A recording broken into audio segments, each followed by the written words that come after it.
Well, let me start by saying good afternoon, everyone. I am so pleased to stand here as your 16th president and begin a lecture series that I want to make sure we do this on an annual basis. And I do see people coming on in, keep coming. With this particular series, I hope to start a dialogue and a conversation where we bring together the world's most phenomenal individuals to have voices on our campus so our students and our faculty and our staff can experience the wisdom from these individuals. From the leading intellectual W.E.B. Du Bois to the innovative entrepreneur, Madame C. Walker, to the iconic author, Maya Angelou, South African Archbishop Desmond Tutu, and then at the time, First Lady Michelle Obama. All of these individuals who are very influential in their own right have been here on the stage of the UMES platform. Yes, you can clap on that. And these influential figures who have brought to us their wisdom and have been part of the series of many different conversations, we have been really truly blessed to hear them and to be part of the history while they're here on our campus. So today is no exception. Today you will hear from a scholar, a preacher, a commentator in Dr. Michael Eric Dyson. And you will find the timing of bringing him with what is happening in our country, with what is happening with higher education, with what is happening, the way people are seeing the lack of value for what we do and the work that we do is so timely. And I have had the pleasure of hearing Dr. Dyson at national meetings, and I can tell you, you are going to be inspired. If you don't leave here inspired, you weren't listening. So buckle up, Hawks, and it is my pleasure to introduce to you Dr. Michael Eric Dyson. First, I'm going to introduce the VP who will give him a really full introduction. So sorry about that. I want to introduce Vice President Vickers, and he will introduce Dr. Dyson. And as Vice President Vickers comes to the podium, let me just say thank you to him and the entire team at UMES who helped put this particular series together, and just give them all a round of applause. Thank you very much. Good afternoon, Hawks. Thank you, Dr. Anderson. Your vision has made this presidential lecture series possible, and we're all going to benefit from this moving forward. It's great to see so many of our students, faculty, and staff present. And I want to encourage the students that are present, particularly those of you that were able to get your raffle tickets, to stick around through the entire lecture. We'll be raffling off some very important prizes at the end of the lecture, so hold on to your ticket and stay tuned. I'm also pleased to see members of our greater community, Princess Anne and all across the Eastern Shore, joining us. Our very special guest today, Dr. Michael Eric Dyson, is one of the nation's foremost intellectuals, social critics, and media personalities. The author of more than 25 books, including 7 New York Times bestsellers, Dr. Dyson is currently the Centennial Chair and a distinguished professor at Vanderbilt University. Over his illustrious career, Dr. Dyson has taught and lectured at some of the nation's preeminent institutions, including Princeton, Brown, Columbia, the University of Pennsylvania, and Georgetown. His literary work has won him numerous awards, including in 2020, the Langston Hughes Medal, which puts him in very elite company of past winners such as James Baldwin, Toni Morrison, Maya Angelou, and August Wilson. A native of the Motor City, Dr. Dyson was ordained in Detroit's Tabernacle Missionary Baptist Church and has been a preacher and pastor for more than 40 years. And throughout most of his career, Dr. Dyson has also been a commentator, or guest on some of the nation's most influential television programs and radio programs, such as NPR's Morning Edition and Fresh Air with Terry Gross, as well as Meet the Press, Face the Nation, The Today Show, Good Morning America, Real Time with Bill Maher, MSNBC, CNN, Fox News, and a little show y'all might remember, Blackish. Fellow Hawks and friends of the Eastern Shore, please put your hands together and help me welcome to the stage one of the most thought-provoking thinkers on race, social justice, and contemporary culture, Dr. Michael Eric Dyson.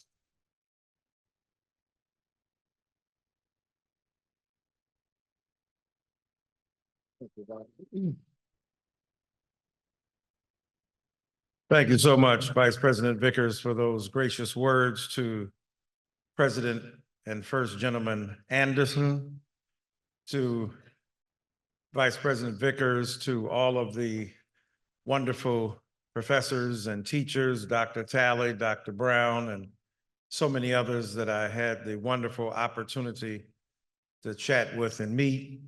To you, my brothers and sisters, ladies and gentlemen, boys and girls, good afternoon. What an honor it is to be here at UMES in this particular period of time that we confront. An honor to meet your extraordinary president, a woman of extraordinary pedigree, with her background in pharmacology and then leadership on higher education campuses, which is especially important at a time when schools are under assault and attack. And it is important, especially for our HBCUs, to continue to represent.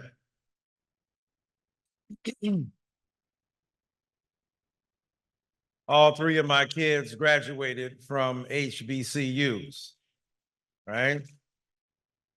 Morehouse, Spelman, and Hampton. My youngest son went to 5 HBCUs before he got it right. Started at Livingstone, then went to Grambling, then went to Morehouse, then to Morris Brown, then back to Morehouse.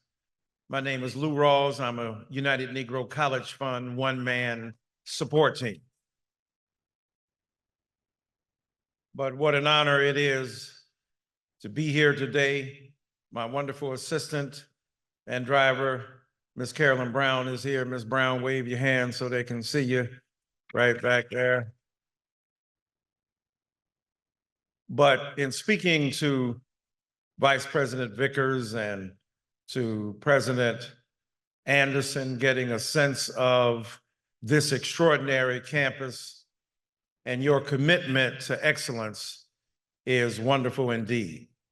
Now, what I want to do is to talk a bit, and then I'll have a conversation with Vice President Vickers. But obviously, we are living in difficult times. And I want to reflect on what are we going to do by talking about what we done did.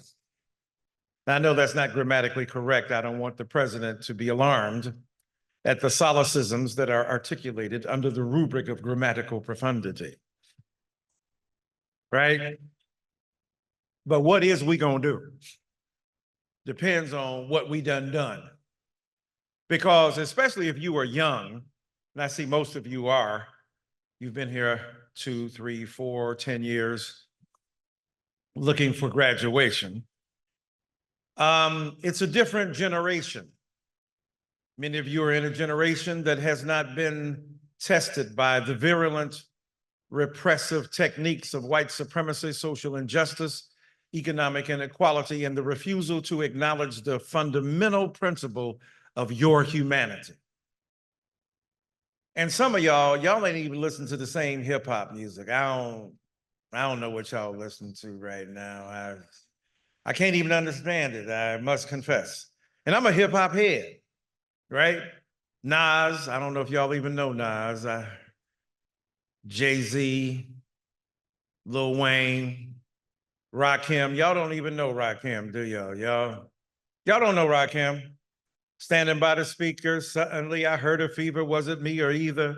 Summer madness, because I just can't stand around. So I get closer, and the closer I get, the better it sounds. My mind starts to activate, rhymes collaborate. Because when I heard the beat, I just had to make something from the top of my head. So I fell into the groove of the wax and I said, how can I move the crowd? First of all, ain't no mistakes allowed. I come from a generation where you can understand what the rappers were saying. Everything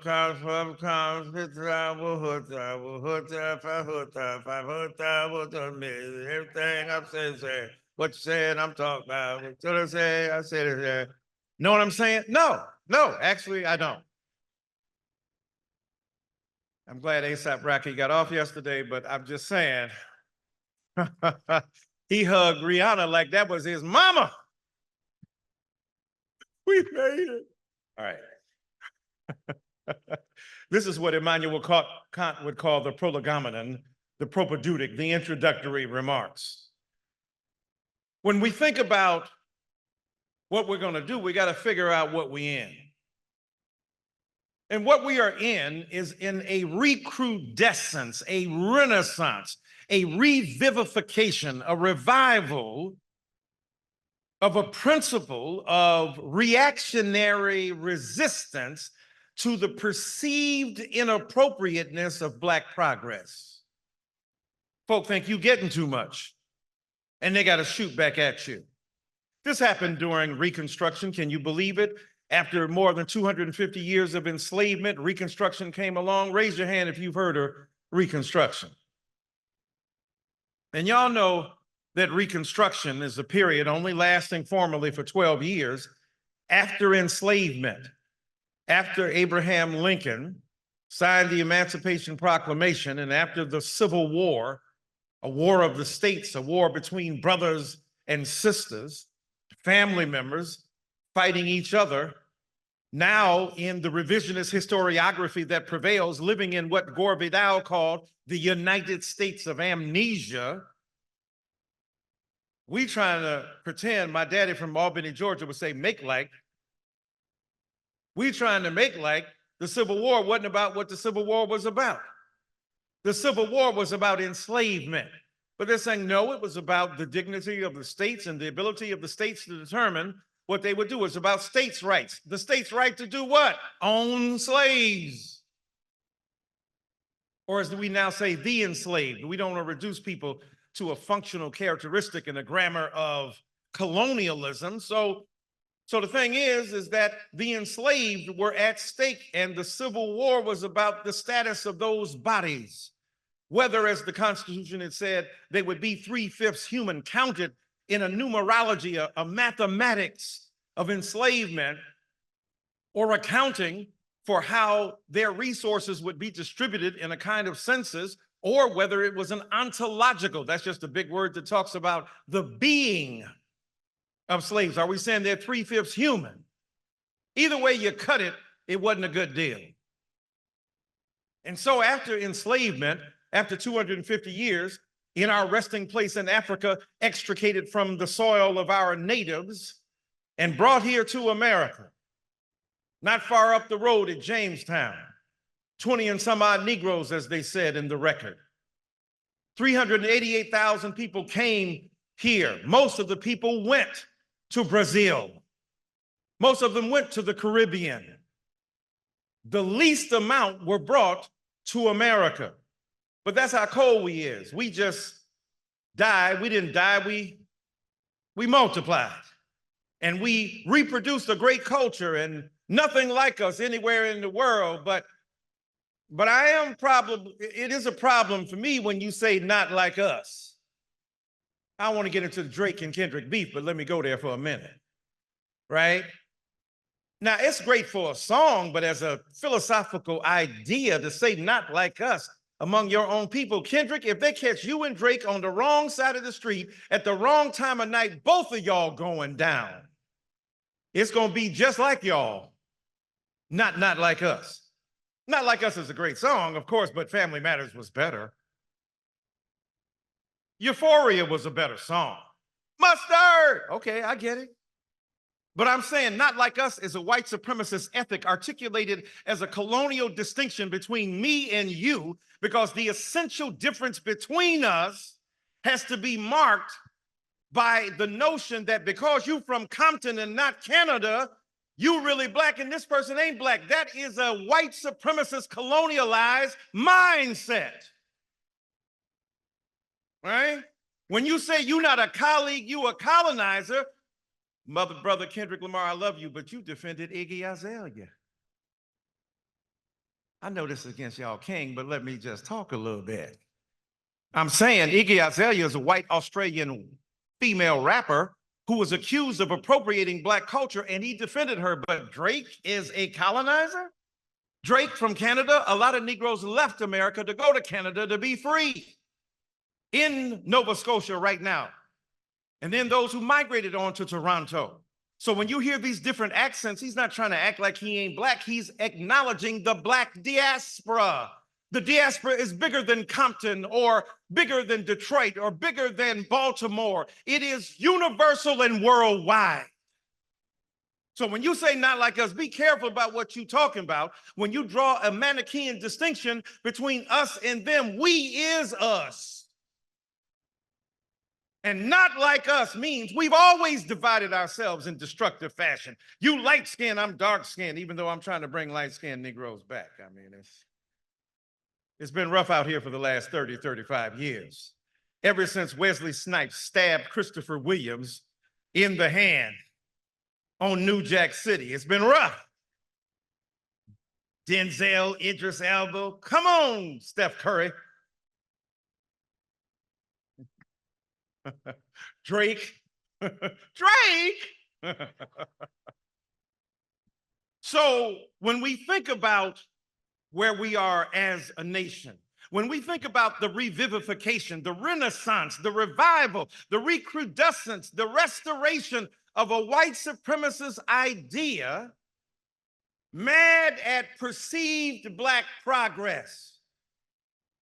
Anytime black people make 2 steps forward, the reactionary forces of dominant white colonializing power thinks we getting too much. This orange apparition that has beclouded the American political horizon, this vicious, mendacious, lying, condescending, incredibly incompetent. You against DEI? Look in the mirror, homie. You putting people in offices that don't even deserve to be there, ain't got no experience. I'm just talking about philosophical. This ain't even political at this point, because there are criticisms to be made on all sides of the divide. But the point is that there is a perception that black people are getting stuff they don't deserve, Latino people getting stuff they don't deserve, indigenous people getting stuff that they don't deserve, trans people, gay, lesbian, transgender, bisexual. And don't be a victim of black supremacy over here and beating up on trans people over there. Don't use your Bible as a blueprint for demonizing the other when you are the other yourself. Back to my lecture at hand. So the point is that we are living through a revival of a reactionary negativity against perceived black progress that is out of hand.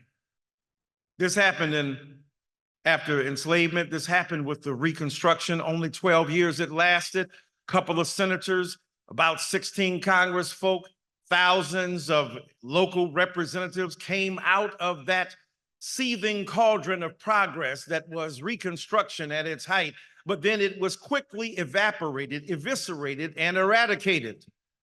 Why? Because it was perceived black folk were getting too much. The only people initially who got reparation for slavery were white slave owners who were angry that their enslaved people no longer worked for them, and they had to be compensated. Y'all right here in Maryland, you know about Harriet Tubman. You know about Frederick Douglass. You know about those who came out of this soil to rise up and speak for us. So the reality is we are living through reaction against perceived progress. In our modern time, when did that happen? 2020, George Floyd. With his death, with the knee of a white policeman dug deep into his neck, into his flesh. That was DEI too. White cop on his neck, white cop on his back, a black cop on his torso or vice versa, and an Asian cop on the lookout to keep people from disturbing them. That was multiracial misery. DEI for a inglorious purpose. So my brothers and sisters, we are living at this point because of the perception during George Floyd when corporations lined up to put black boxes on Instagram to say what we are going through is wrong and that systemic racism. Do you remember that? Y'all, 4 years ago, y'all about what, 16, 15, playing Xbox in your station? I don't know what y'all doing. Twitch, Twitter, Facebook. We had to face the book and read it. In my generation, that's what we had to do. We ain't had no social media. If you wanted to talk to a girl, you had to call her on the phone.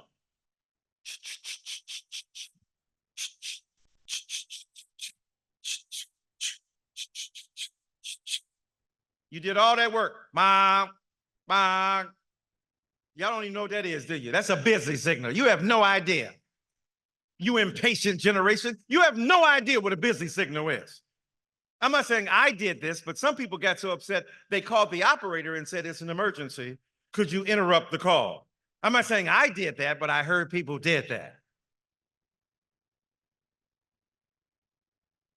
And so in this generation, because of George Floyd and the perception that we were wrong, and as an American society, we must do the right thing. American corporations, Walmart and JP Morgan and American corporate structures devoted themselves to DEI. What can we do to make sure things are better? Because they knew what happened in the streets was a reflection of what happened in the suites.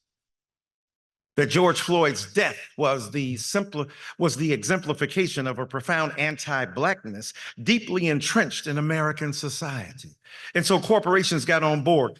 They hired people. They gave millions of dollars. They wanted to get it right, and then the reaction came. These Negroes are getting too much. These Africans in America are getting too much. These Black people are getting too much. This is out of hand. What about us, white Americans, who are being unjustly discarded and marginalized? Yes.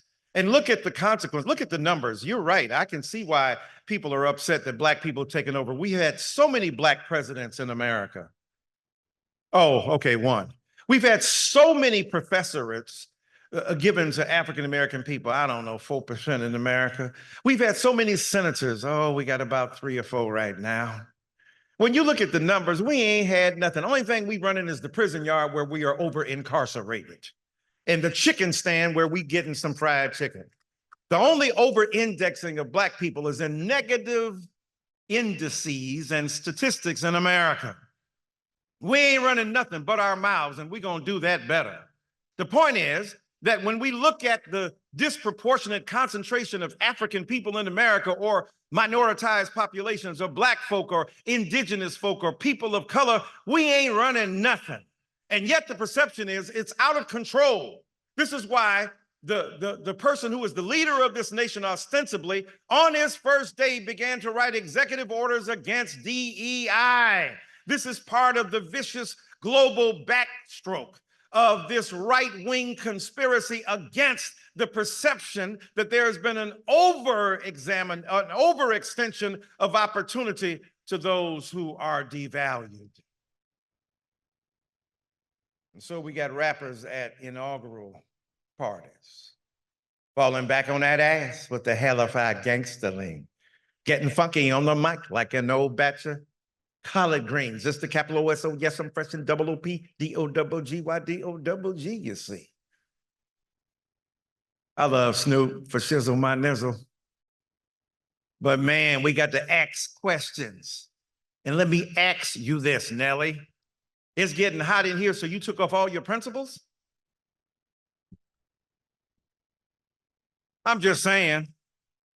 Rose, I thought you was the boss of what? I didn't hear Kendrick call them out as not like us.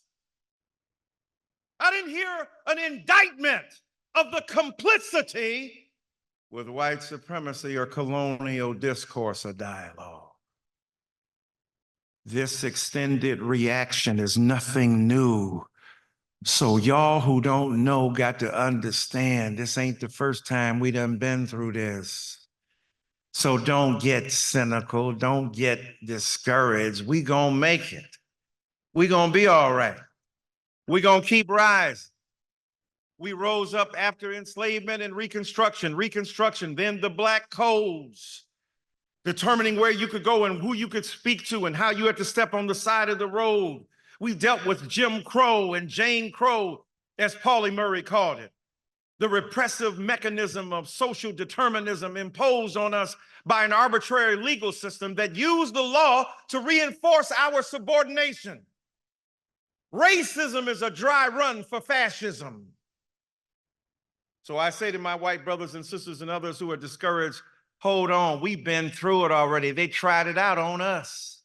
We were the crash dummies for fascism and autocracy in America.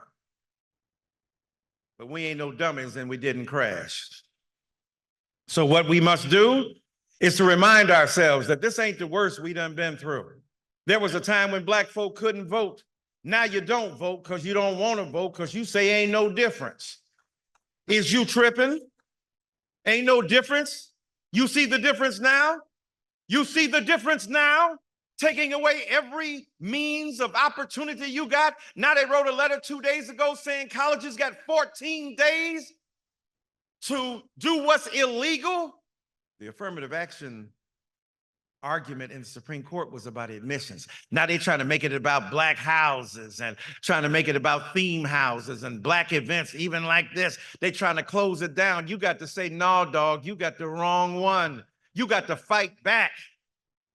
You can't let neo-apartheid from a displaced South African get rid of your Tesla and get on your road. Be a self-driver of your own destiny.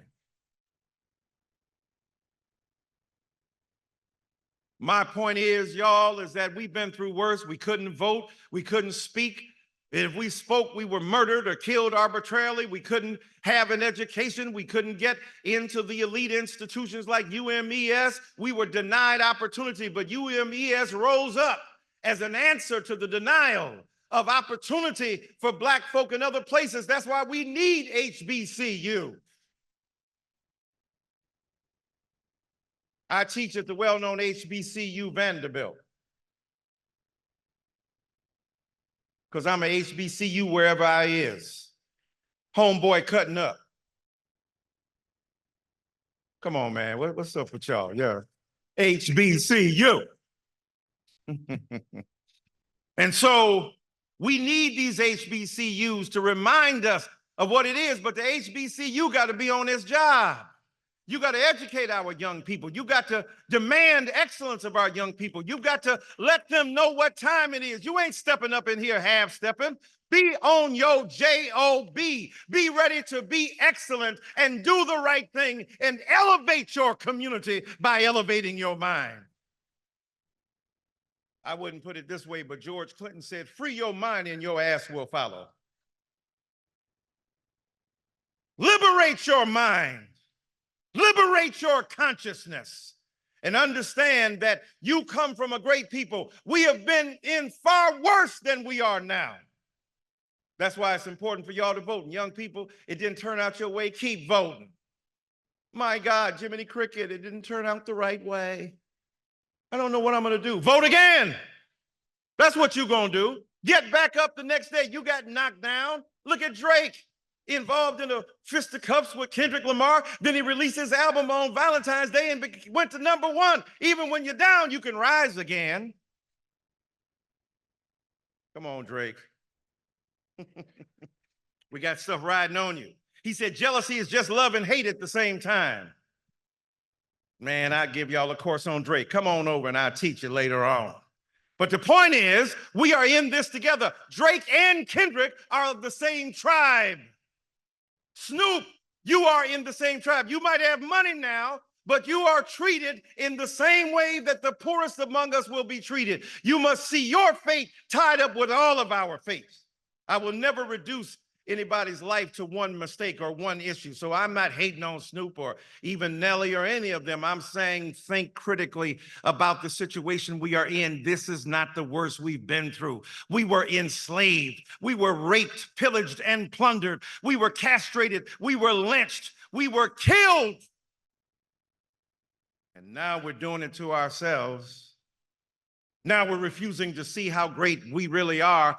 So this is something we have been through, this retrenchment, this revival and restoration of a kind of reactionary politics that hates blackness or perceives it as being greater than it is. This ain't the first time. So what did we do then? We kept moving. What did we do before we had DEI? What did we do before we had affirmative action? We built institutions. We built sororities and fraternities. We built churches and mosques and temples. We made our pilgrimage to church and to a sacred space to praise the God that we knew could get us through. God ain't dead. I don't know about y'all. God is not dead. Keep rising. And then what you got to do is something that's more difficult than some. You can't make victims of other people while you're trying to fight oppression yourself. I was in a church the other day. Well, really, it's the other year. But you know, when you get old, it's like the other day. In the black church, preached a sermon. Black woman came up to me. She said, "You know you're going to hell." I said, "Gee, that's after I preached. My God." I said, "Did Jesus tell you that? Because I spoke to him this morning. He ain't mentioned nothing about the flames. I'm just asking for a friend." She didn't like my humor. I said, "What do you mean?" She said, "You know why you're going to hell." I said, "Ma'am, I'm not going to lie. There are 25 reasons why I know I should go to hell. I'm just curious, which reasons do you know?" My phone is locked. That's 15 of them right there. I'm talking about emails and books I'm reading that are problematic. Get your minds out the gutter. So she said, "You're going to hell because you said God made gay people." I said, "Excuse me?" She said, "You're going to hell because you said God made gay people." I said, "Ma'am, either God made everybody or God ain't made nobody. It ain't no hit or miss."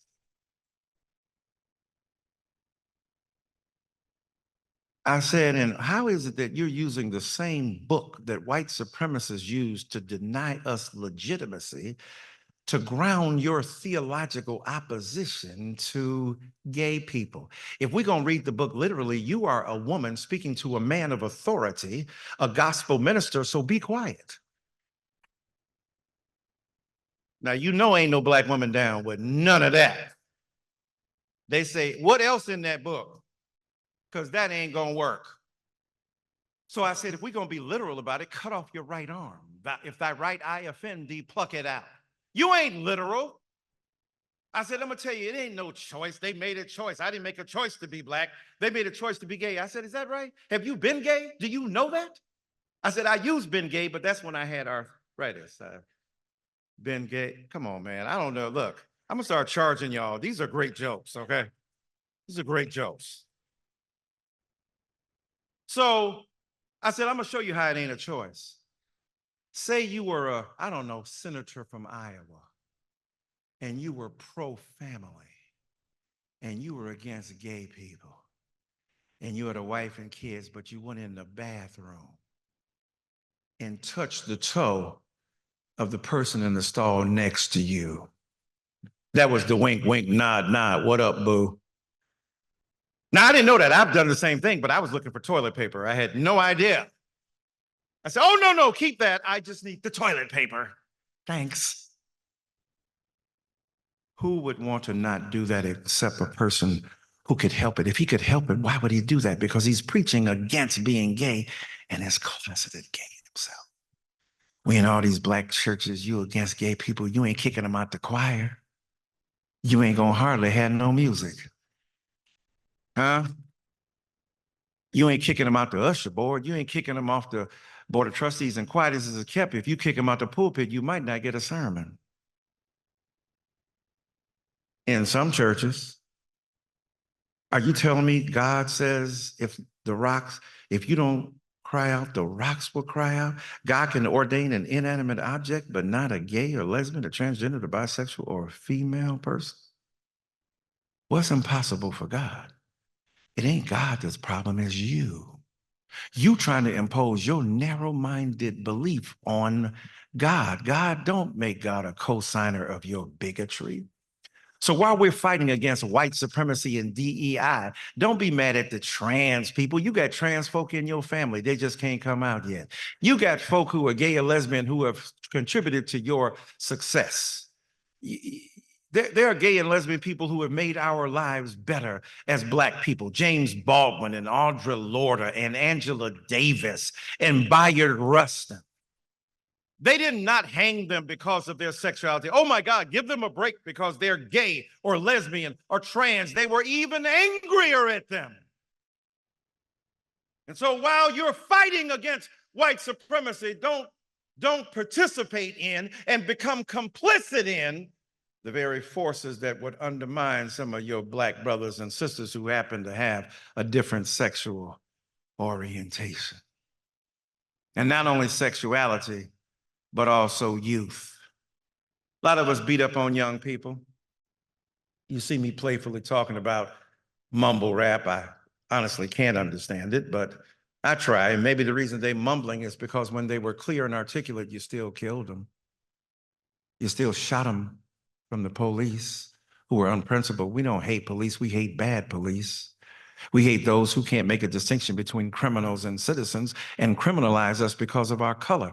But the thing is, young people have been through so much that we didn't even go through as older people.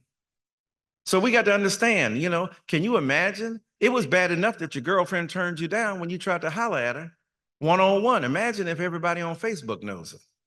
Everybody on Twitter or X, or everybody swiping right or left, Tinder or rough. Tender or rough. Y'all slow. I don't know what. So the thing is that imagine now when it's been amplified and the rates of suicide are escalating among young queer people and among young people who are victimized by a social media that embarrasses them. And so young people must be heard. This is why I listened to Tupac, Somebody Wake Me, I'm Dreaming. I started as a seed, the semen, swimming upstream, planted in the womb while screaming. On the top was my pops, my mama hollering stop from a single drop. This is what they got.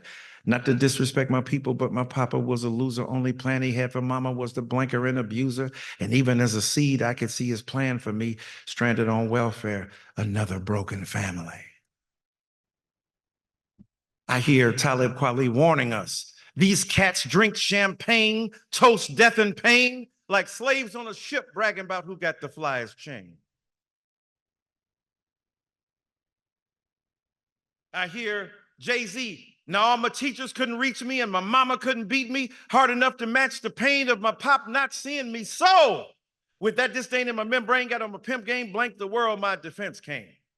We poured over those lyrics with the great coach here, Ms. Adria Crawford, who was my former student, who is now my teacher, and a great coach, right? We were in class thinking about this, poring over this, struggling with this, because we want to understand the particularity and specificity of Black consciousness against the forces of Black suffering. We heard Nas say it's only right that I was born to use mics, and the stuff that I write is even tougher than dice. I'm taking rap into a new plateau through rap slow. My rhyming is a vitamin, hell without a capsule. A smooth criminal on beat breaks. Never put me in your box if your stuff eats tapes. Listen to the pain, the agony. Lauryn Hill said, even after all my logic and my theory, I add a cuss word so you ignorant people hear me. So listen to your young people. Listen to the pain, the suffering, the agony, the ways unimaginable that they suffer that we don't. But then younger people, you got to listen to the old folk too now. You got to understand what old folk been through. Yeah, we ain't popping off like you pop off, but we are here so you could pop off. You couldn't pop off if it wasn't for us being quiet at certain points. When the police stopped us and you were in the car, we didn't want to get smart because we wanted to live to raise you. Gray-haired people who couldn't stop when they were going from Detroit down to Alabama like we were. And I asked my mama and them why we can't stop. Everybody else is. We had a box of chicken under the seat and a mason jar to relieve ourselves. Those people are why you are able to be free and fancy and snarky on social media. Wanting to cancel everybody. You ain't got no power to cancel nothing. Cancel your debt. Cancel your subscription to hate. That's what you ought to cancel. Well, then finally, in terms of how we gonna survive, we got to embrace and elevate our women. I mean, look, I love Black men. I think we the thing. We do what we do. No money in the bank, we can still talk. Everybody want us. You know what it is. That's why they mad at us. That's why they want to cut us down. We ain't got your bank account, but your ladies still like us. Your people still admire us. Your culture still admires us. What we do, I'm not mad at that. The beauty, the power, the integrity, the insight, the courage, the spirituality of these men. But our women have been unfairly and unjustly suppressed. And we got to allow, encourage, and embrace them to come forward. We here in Maryland with Harriet Tubman. What greater example do you need than Harriet? But we got all kind of women and sisters. And the beautiful thing about sisters, they looking out for their men. They're looking out for their loved ones. They're looking out for their partners. They're looking out for those who embrace them as they embrace them. They're looking out even for those who neglect them, even as we rise. And as I take my seat, then we got to love our women.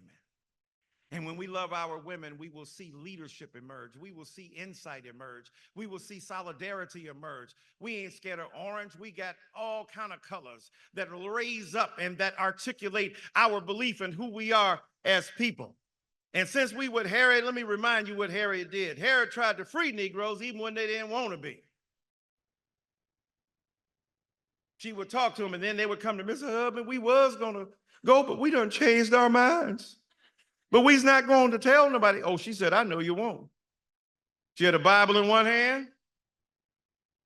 Y'all remember Junior Walker and All Stars? Y'all ain't old enough. Remember the shotgun, shoot him for a run now. Harriet wasn't playing that. And she wasn't nice with it. She didn't say, excuse me. We have a thing called the Underground Railroad. Would like you guys to come along. She said, be here tonight at 8:30 and don't be late. Then those Negroes got scared and she had to knock some of them out. Don't call it a comeback. I've been here for years. Mama said, knock, and she had to cold cock some of them Negroes. And when they woke up, where I is, you free. We done drug your butt to freedom, and our women are still doing it today. The Dr. Andersons and the Maya Angelou's and the Toni Morrisons and the Kamala Harrises are still doing it today. Peace.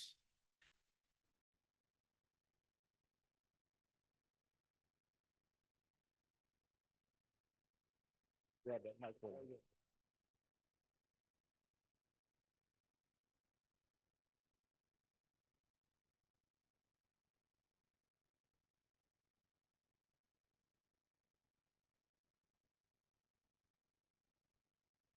Right now. Give Dr. Dyson another hand, please.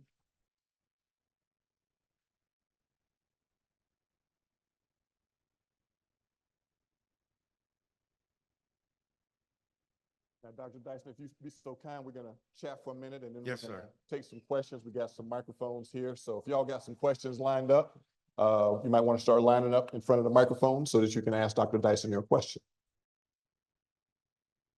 Now, Dr. Dyson, you've given us a lot to think about.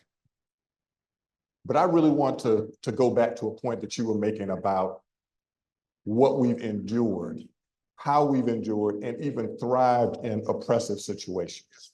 Can you reflect on that a little bit? Yes, sir. There's no question that we have been through bitter calamities, chaos, and difficulty, right? Even on the slave plantation, when we were seeking exit and escape from those vicious and tyrannical forms of oppression, we maintained our humanity, right? We would get passes at night, we go fishing, we go courting, seeing the person we love. And even though we were disallowed the opportunity to marry, we forged connection, my wife, my husband, right? My loved one. And even when we escaped, we stayed near the plantation because we were so invested in the people we love. We didn't want to leave them too much and risk recapture, right? That's the kind of greatness we exhibited. And we endured that during Jim Crow, when we were being lynched, murdered, with the mayhem of American society. We kept going. This is when we built these institutions, HBCUs, land-grant institutions, right? Right now, your president went to Purdue, land grant in a different way. The denial of opportunity of Black folk, and we kept going. We had white presidents of HBCUs because they acknowledged the need to inculcate certain patterns of learning in our people, and we used them to educate ourselves. We didn't stop. Under those oppressive conditions, we kept going. When we were denied opportunity to go to school, we insisted that we could study, learn, and grow. We were in one-room schoolhouses. We had no adequate opportunity to get resources that the larger white schools had. And this ain't just in the 1800s. This lasted well into the late 1900s. We're talking about 1960 and 70 in Chicago, when you had suburban schools, 80, 60, $80 million new schools.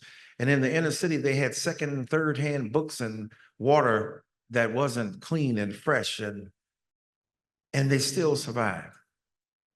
Now, we fought against those unjust conditions, but we thrived nonetheless. So at this particular point in history, when it's difficult, what we don't want to do is to capitulate, to give in, and to surrender to cynicism, and to believe, oh my God, it's dark, we'll never be able to make it. I'll leave you with this. Remember on Saturday Night Live, after the first election, 2016, and Dave Chappelle and Chris Rock, right, were hosting. I think Dave Chappelle was, because they made that an annual thing every time this election occurs, like he did the other day. Brilliant, brilliant. If you haven't heard his monologue, go check it out. But they were on there, and the white brothers and sisters on Saturday Night Live, oh my God, it's the worst thing ever. What are we gonna do? They looked at each other like, I guess they miss slavery. I guess they miss Jim Crow. All the stuff that happened, this ain't the worst. It's horrible, it's bad, but it ain't the worst. And since we survived what we've already been through, my pastor used to say, the late great Dr. Frederick George Sampson, we have already come through what we've come to. We've been here before, like David fighting Goliath. Now, he ain't fought that Goliath, but he fought bears and lions. And if he can beat bears and lions, he can beat some dude standing up trying to say he gonna whip his people. So we have to remember that. Don't capitulate or cave into cynicism or despair. Remember that your brothers and sisters, your fathers and mothers, your grandfathers and grandmothers, your ancestors went through so much worse, and yet they were able to see a different future. I did say I was going to end, but I'll end on this one. Howard Thurman said, the great prophetic mystic, who was the teacher of Martin Luther King Jr., said that refuse the temptation to scale down your dreams to the event you're confronting right now. Don't reduce your dreams to what's before you. He said either, right? Either you can become a prisoner of the event you're confronting or a prisoner of hope. And you got to make that choice. Because if you're a prisoner of the event, oh my God, it looks rough. Another executive order, another autocratic, oligarchic, plutocratic move. What is we gonna do? A South African in charge looking at my taxes. Although I must say now, if they get rid of the IRS, make America great again. I'm just gonna be real with you. Make America great again. If I ain't got to pay no more taxes, right, and the IRS is gone, ha! I love orange. I love orange crates. I love orange soda. I just love it. Now, that ain't gonna happen. So the thing is, a neo-apartheid South African, $277 million spent, you're buying the presidency, but still, they ain't God. And if they ain't God, they ain't got the last word. And that's what you got to remember. You referenced hope there a moment ago. Mhm. Where's the hope for young people? For young people in this audience? Right. Well, the hope is in understanding what I just talked about, that you've come from a people who have survived, right? And think about it. When I mentioned earlier in the kerfuffle, though it was far more lethal than that, between Drake and Kendrick, 12.5 million souls, Africans, were transported in the North Atlantic slave trade, right? Most went to Brazil, some went to Peru, some went to the Caribbean. That's how Rihanna got there, you know what I'm saying? All right. Bob Marley got to Jamaica. That's how they got there. So don't talk about they ain't like us, they like you. How you gonna say that? This is, and again, I gotta stress this with Kendrick. I know what he meant, but look at what you're saying. You're saying because you don't come from Compton or the American experience, or you're not like us, that you're not like us. I know he meant other stuff too, but partly it was that as well. It wasn't just the fact that you're A minor, right? Right, it wasn't just that. It was about a pedigree of difference that is marked in racial identity. We got to fight that. Anyway, the fewest came here. That's a reason for hope that less than 400,000 came to America, and look what we done since. There's the hope. Look at what we did with what we had. And they talk about DEI. Here's the hope. Like you got to remind them, dude, there would be no Michael Jordan without that. You wouldn't have never seen Michael Jordan play. Babe Ruth didn't hit 714 home runs against the best ball players. He hit them against the best white ball players. Right? So Larry Bird is great. Bob Cousy is great, but Michael Jordan on another level. Right? Kobe Bryant on another level. So if you didn't let those people play, that's what DEI is about, including them within that arc. So what's hopeful for you is to realize your people have confronted worse and done better than what we seem to be doing now. Let's call upon that history so that you can derive a sense of hope that this is not the final word. They cannot write your epitaph without your permission. And your hope is getting an education, no matter what. Learning, thinking, reflecting, so you can become the VP Vickers and the President Anderson, so that you can become the tremendous Dr. Tallies and Dr. Browns and all the other folk whom I'm sorry I didn't get a chance to get all of their names, all of these beautiful women and men who I met and today of whatever color, because we've had allies who were white or non-Black, Puerto Rican or Asian American or Caucasian American who have assisted us and enabled us. That's what they don't want to happen, that kind of inclusion. Because see, Martin Luther King Jr. was in jail talking about hope. And his jailer came up to him and said, Dr. King, what you for is wrong and segregation is right. They argued. Finally, Dr. King said, how much money do you make? And when the jailer told him, I can imagine Dr. King said, hell, you need to be out here marching with us. He did say that in the letter from Birmingham, because we got more in common, right? As poor white people. But as Lyndon Baines Johnson said, if you can convince a poor white person that they're better than the Negro, right, you can pick their pocket. He said, hell, if you can convince them they're better than all of them, they'll pick their pockets for you. And I see this going on with MAGA. I don't hate the MAGA vote. I pity you at a certain level.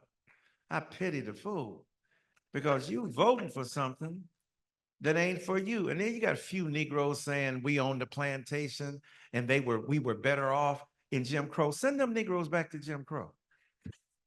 Let's do an experiment. Let's send them back now. First of all, you wouldn't be able to marry your white wife. They would lynch you, Mr. Donalds and Mr. Scott, right? And I ain't mad. Look, marry who you want, because life is deep. If you and this microphone have a relationship, develop one. Hey, how are you? Fine, fine. How are you? I like you. I like you too. Why do you like me? Because you amplify me.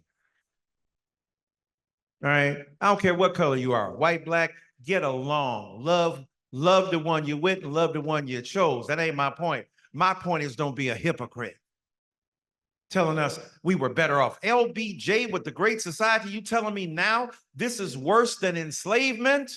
This is why we have amnesia. This is why the textbook makers in Texas are telling you that enslavement was like a long vacation. It's like forcible immigration. If you don't tell your story, they will. That's why, and this is where hope resides too. Where the money resides, where the money resides. Okay, man, y'all, okay. Y'all suck, okay. Where the hope resides is in remembering that you are a people who have already confronted what you are now coming to. And the hope resides in your ability to articulate visions, dreams, and aspirations that can never be exhausted by your present circumstances. And when you do that, as young people, you got a great future and the world will open before you and you can create the very conditions you want to see come into existence by your insistence that they will. Thank you. Thank you. Let's get some of these questions. Mm-hmm. Hi, my name is Serenity. What's your name? Serenity. Serenity. Okay, thank you. Mm-hmm. My first question was what action you would suggest people take during this time, but you kind of answered that. Mm-hmm. Right. I'll say one more thing about that, then answer your second question. Start Sunday and Saturday schools. All these churches with all these buildings, with all this money coming from these poor Black people, you talking about they're taking our books and banning them. You teach them. You got psychologists, you got doctors, lawyers, pharmacologists, scientists. Let them be teaching in your churches on Saturday, using that space you ain't using no way, and teach our children. That's one thing I would definitely do, but go ahead. Yes, ma'am. So my next question would be, what significant experiences do you think brought you to this point of motivation, hope for the future and the things to come? Like, what experiences did you go through that brought you to this point? Yes, ma'am. It's a great question. You a student here? Y'all putting them out. These students are dope, man. These students are dope. That's a great question. You know, I was born in Detroit. What up, though? West Side in 1958. I know that's ancient to y'all, but that's young to others. You know, 58, my God. My grandson said, "Were you a slave?" I said, "On some days I feel like it, boy." Yes, sir. So I was born in 58. So by the time I'm 12, it's 1970. I've lived through the riots, the uprising in Detroit, 67. The death of Martin Luther King Jr. changed my life, 68. right? Because when Dr. King died, I didn't know who he was, never heard of him. And then I saw his last speech. I may not get there with you, but I want you to know tonight, we as a people will get to the promised land. I was looking at TV. I was like, oh my God. I went out, and sent out, I had a little allowance then. I sent off 4, they had 45s. Y'all know what those are? I'm scared. Y'all from Baltimore. I ain't talking about no 45s. I'm sorry. I'm in a record, okay? I'm in a record. Don't pull out your 45s if you got them now. I'm just talking about a record. Little 45 RPM on a little record player, and got those speeches and memorized them. That experience changed me. You want us to end our moves into communities? Open these communities. I'm tired of marching for something that should have been mine at birth. King's words resonated deep in my medulla oblongata, deep in the cavern of my consciousness. It changed me. And as a result of that, I began to talk about the relationship between religion and politics. A lot of people don't want to do that. We didn't come to church to hear no political speech. We want to hear the word. Let me tell you about the word, homie. Your church started in politics because you were tired of being treated like a second-class citizen in the white church and the Negroes left. That's politics to start your church. I hear all this theology of luxury on the internet. All these preachers up here, you better do this and all this, and they slick and they powerful and they talking about money. Look, we need money. I ain't against it. But all this theology of luxury, but they ain't got nothing to say about George Floyd. They ain't got nothing to say about Breonna Taylor. All these internet preachers ain't talking about that. And if you ain't talking about that, you are wasting my time. You talking about Jesus, the light of the world, but you can't keep your light bill on. So those experiences, my 5th grade teacher, Mrs. James, changed my life. And I'm from a day where you don't know your teacher's first name.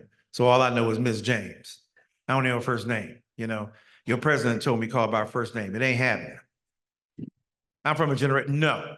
I met my 7th grade teacher the other day, Mr. Burdett. He said, you can call me Otis. I said, it ain't gonna happen, Holmes. You are Mr. Burdett. Right? My name is Michael. Your name is Mr. Burdett, right? So Miss James taught us Black history in the 5th grade.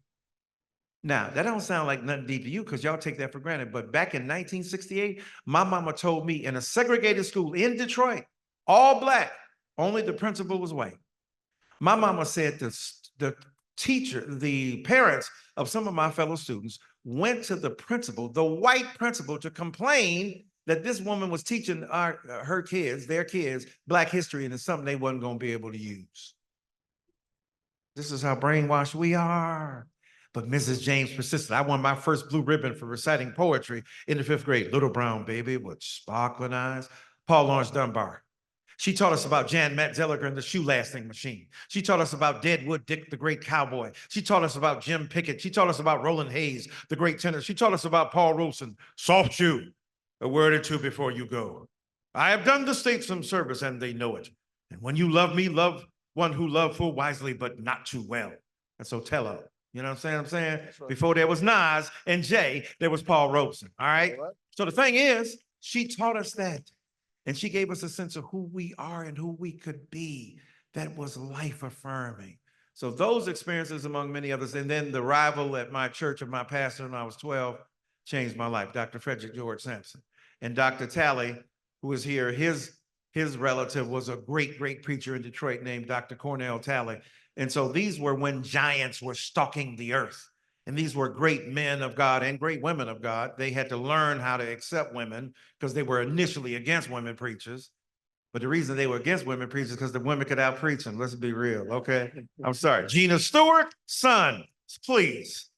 Carolyn Knight, Vashti McKenzie. No, come on now. So, right, Nichelle Guidry, at Spelman, these are great, great preachers. So those experiences shaped who I am fundamentally and gave me a sense of who I could become. And being in a Black church, I was a poor Black boy from the west side of Detroit, but in my church was John Conyers, right? The served the longest of any congressman in America, right? Black congressman. Damon Keith died in his late 90s in Detroit, who was a federal judge, became a court of appeals, told Nixon no in my church.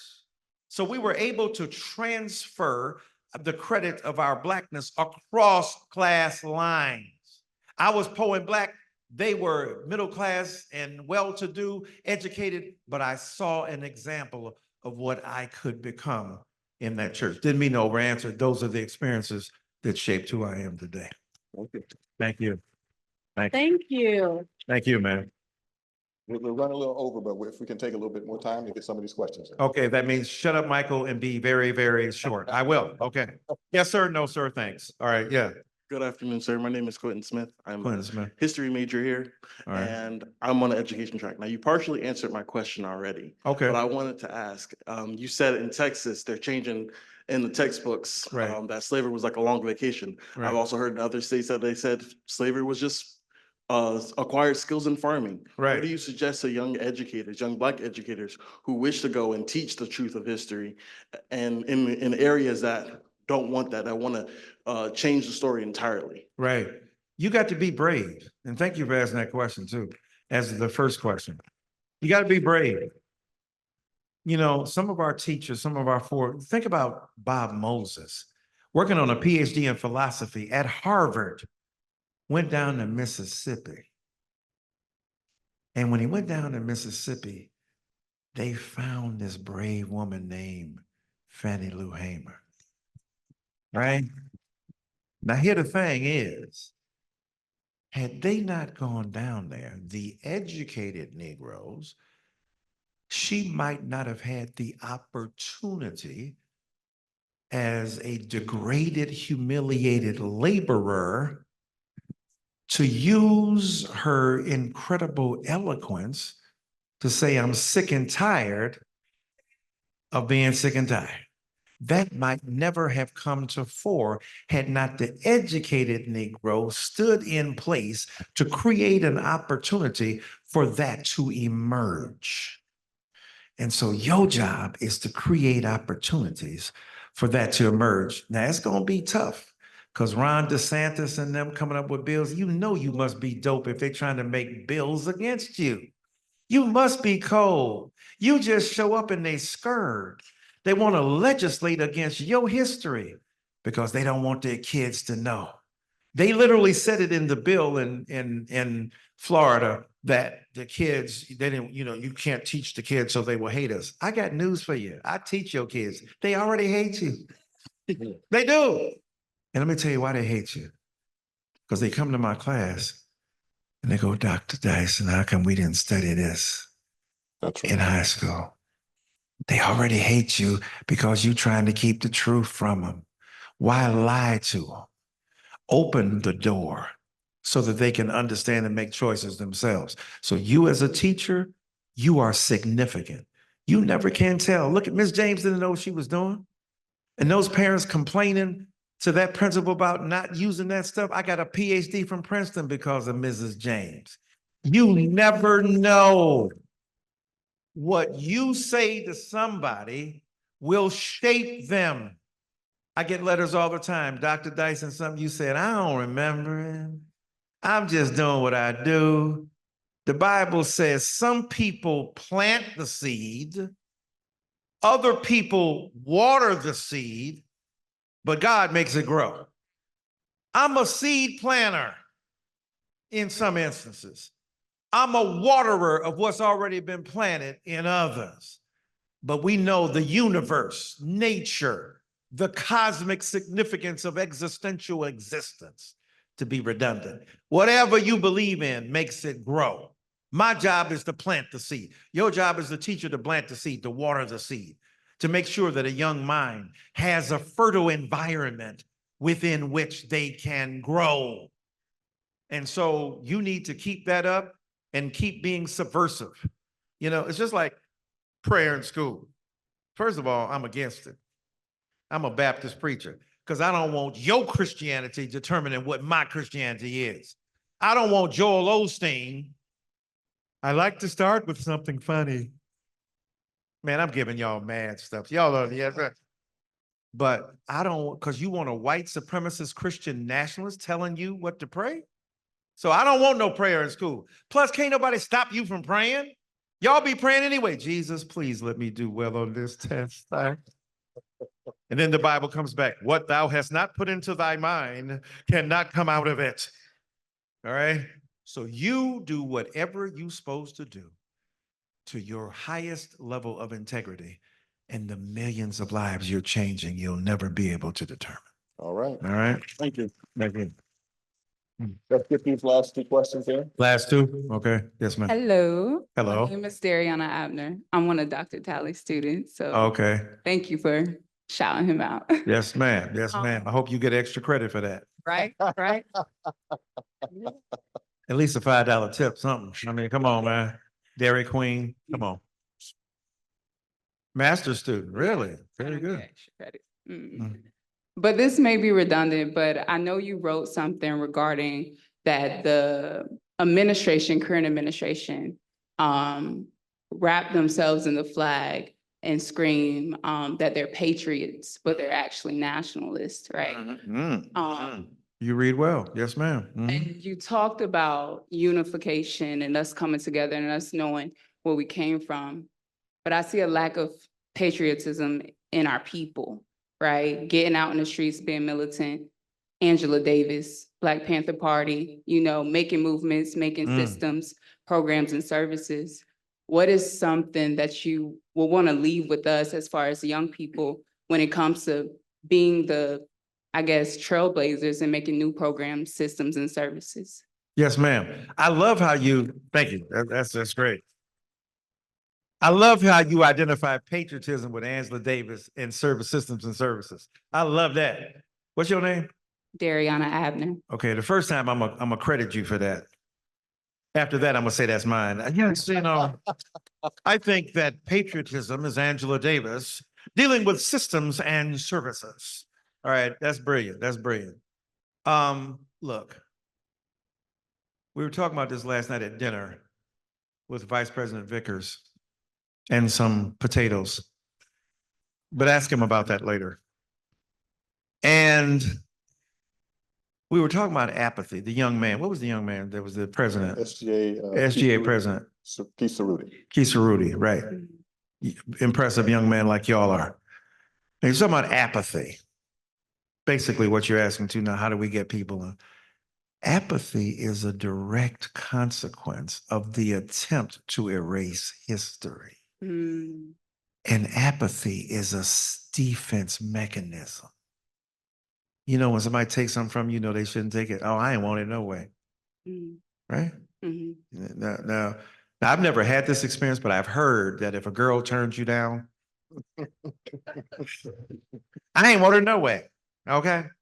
I was just passing time, Or you're so apathetic, I don't care, because you can't afford to care. Because if you care, it will make you recognize how much they really hate you.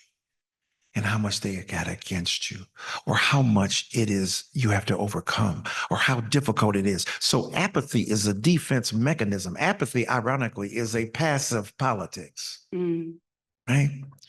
So let's be kinder to some. I ain't saying all apathy, but a lot of it is, especially among our people. They asked Martin Luther King Jr. in 1965, Alex Haley, in the Playboy magazine interview, why is it that most Black people are not involved in the movement? It's because it costs. They could take your job. They could take your life. So you were afraid for your kids to go to college. A lot of Black kids were warned by their Black parents not to be involved with Martin Luther King, with John Lewis, with Diane Nash. It ain't just the white man. These were Black folks, scared. I understand. So the reason many of us are not involved has to do with some of that, but it also has to do with the fact it's always been a small remnant. It ain't never been, Jesus, 12 people. It wasn't 1,200. It's like 12 dudes. 12 illiterate laborers. Right? He ain't get the tax collector, although he got Zacchaeus up in the tree. He started with the homeboy. He didn't start with Martin Luther King Jr., he got old dirty bastard. Me and Mariah go back like babies and pacifiers. That would be Peter. If we were to name all the disciples and what they would, right? Wouldn't it be funny? Like old dirty bastard Peter, you know, or he could be DMX. Y'all gonna make me lose my mind? What? You know, so the thing is that it's always been a remnant. Most Black people, most American citizens have never been involved in social movement, but they benefit from social movement, which is why we pay special homage to the Jesse Jacksons, the Al Sharptons, the Martin Luther Kings, the Fannie Lou Hamers, the Septima Clarks, the Joanne Robinsons, the Angela Davises, the James Baldwins, because these are heroic frontline operators. But we need first responders. We need people on the bench. We need people behind the scene. LeBron can't win it by himself. You need Udonis Haslam. You need the worm, Dennis Rodman, cleaning the board so Michael Jordan can get a shot. Play your position. And everybody ain't got everybody's position. Everybody ain't meant to shine. Everybody ain't meant to be out front, but you just as important. Dr. King called them the ground crew. The plane ain't gonna fly without the ground crew making sure everything is ready. So I say all that to say, encourage your fellow citizens, your fellow students. You got to tell them, look, you say you're not interested in politics, but do you know your student bills are rising? Do you know the price of eggs ain't gone down yet? Did you know that you want to kick somebody out of office because you said inflation let you get damn near rising double-digit inflation portended? You're firing people willy-nilly. Look at what's going on. Say that has something to do with you. So show to them the consequence of a politics that has local significance and local consequence. You mad that the attorney general or the prosecutor didn't do nothing to the police who hurt your loved one? Vote. They ain't just the president, it's the local prosecutor, right? And you mad that the Supreme Court? Vote, because the person who appointed that Supreme Court is the president of the United States of America. And if he had never had a second term, he still was going to affect America because he put 3 of them on there and shifted that court. So don't tell me it don't make a difference. So what you got to do is to convince them that it does, but in the meantime, hold space of sacredness to represent their interests even when they don't see a way to do it. All right. That's Thank what we you. gotta do. Thank you so much. Thank you. Last question, please. Hi, my You have the last question. You win $1 million on the program today. Yes, ma'am. Louise Johnson. I think you already answered part of this question when you were answering Serenity, but I still want to ask. My maternal family resides in Detroit, Michigan. So I wanted to ask. What's that? West side or east side? Now at the top of my head, I know like lanes stuff. Right. My Okay. mother was a graduate of Cass Tech, if that helps. Okay, that's west side, I think. Because east side, that's rough, you know. I don't have any money. Please don't rob me. Okay, I'm just saying.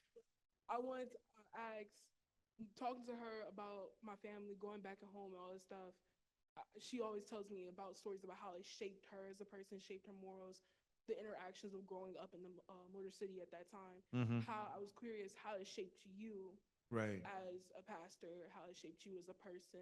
Yes, just ma'am. to be, especially in a predominantly Black city like that. Right. That's a great question. How old is she? Do you know? How? She should be turning 50 soon. Oh, 50. Oh, see, I'm 66, so I'm older than her. I don't look like it, but I know. I only look 75, but I'm only 66. Okay. But thank you for that. No, Detroit was the bomb. Like when I was coming up, Detroit was the bomb, right? Because we took Blackness for granted. Right? Uh-oh. All right. You good? You good? You meant to do that, didn't you? I meant to do that. Okay. So we had a guy named Kenneth Cockrell. Now, Kenneth Cockrell was a Black lawyer, Marxist, left wing, and he called the judge a hunky. Now, that's not me. Please don't go out of here and say Dyson called a judge in Detroit a hunky. I don't believe in those terms, but he called the judge a hunky MF and lived to tell about it. They charged him with contempt of court. He and his partner called in Noam Chomsky from MIT, the great grammarian and political activist who came in to testify that the linguistic use of vernacular was a historically represented minoritized expression and got him off. Negro, please. Okay, that's dope. That's fresh. That's gangster. So I saw him using words on television. I said, I want to do that too. He's using these big words. And that impressed me, right? Not just using big words for their sake, but to use big words in situations where some young people, why you use all those big words? I'm using big words to defend you as a little person against those who use big words to make you seem nothing. And I know what words they use, and I know the catchphrases they use. Pathological, right? In terms of the Moynihan Report on the Family. So those experiences, seeing a Kenneth Cockrell as a left-wing Marxist lawyer, before Johnny Cochran, whom I knew, great man, Willie Gary, who I know, great man, but before them, Johnny Cochran. Before I knew Constance Baker Motley or Patricia Harris, Paulie Murray, that was a great man to me. It influenced me. My pastor influenced me, seeing him as a tall, terrific, brilliant man who quoted, we used to quote Shakespeare back to each other. We used to quote poetry back to each other. See, it wasn't no hip hop when I was growing up, right? So he would go, life is earnest, life is real, and the grave is not its goal. I would go, dust thou art, to dust thou returnest, was not spoken of the soul. Let us then be up and doing with a heart for any fate, still pursuing, still achieving, learn to labor and to wait. I was a weird kid in Detroit, quoting poetry. I got a gift of the Harvard Classics. Here's another experience. At 14 years old by a Black Republican. Now, Black Republican back in what, 72 is different than Republicans who are Black now, right? William Coleman, a great Republican. Ed Brooke out of Massachusetts, who was a governor. They were different breed. She was going to give, her husband died, Mr. Bennett. She was going to give the Harvard Classics to the local library, but said instead, I'm going to give it to this bright young man next door in the ghetto. That changed my life. I'm reading Abraham Lincoln. I'm reading great forewords. I'm reading great poetry. Full many a gem of purest ray serene, the dark unfathomed caves of ocean bare. Full many a flowers born to blush unseen and wasted sweetness on the desert air. I'm reading British poetry in the hood. And then I got so inspired by another book, Les Mots, The Words by Jean-Paul Sartre, a great French philosopher. I went down to my neighbor ghetto store and bought a cellophane cigar. Now I'm 12 years old. I can't smoke. I don't even know what it is. I didn't even unwrap it. I just wanted to be like I was on the left bank. Ah, recherche à ton perdu. Bonne paysanne de la reine, gardons tes moutons sur la plage. Right?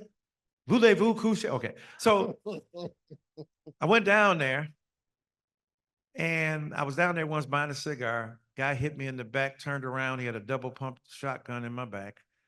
Long story short, they ripped off the store. They said, when you go home tonight, tell your mama you've been robbed by some gangsters. I went home and told my mama I was robbed by some gangsters.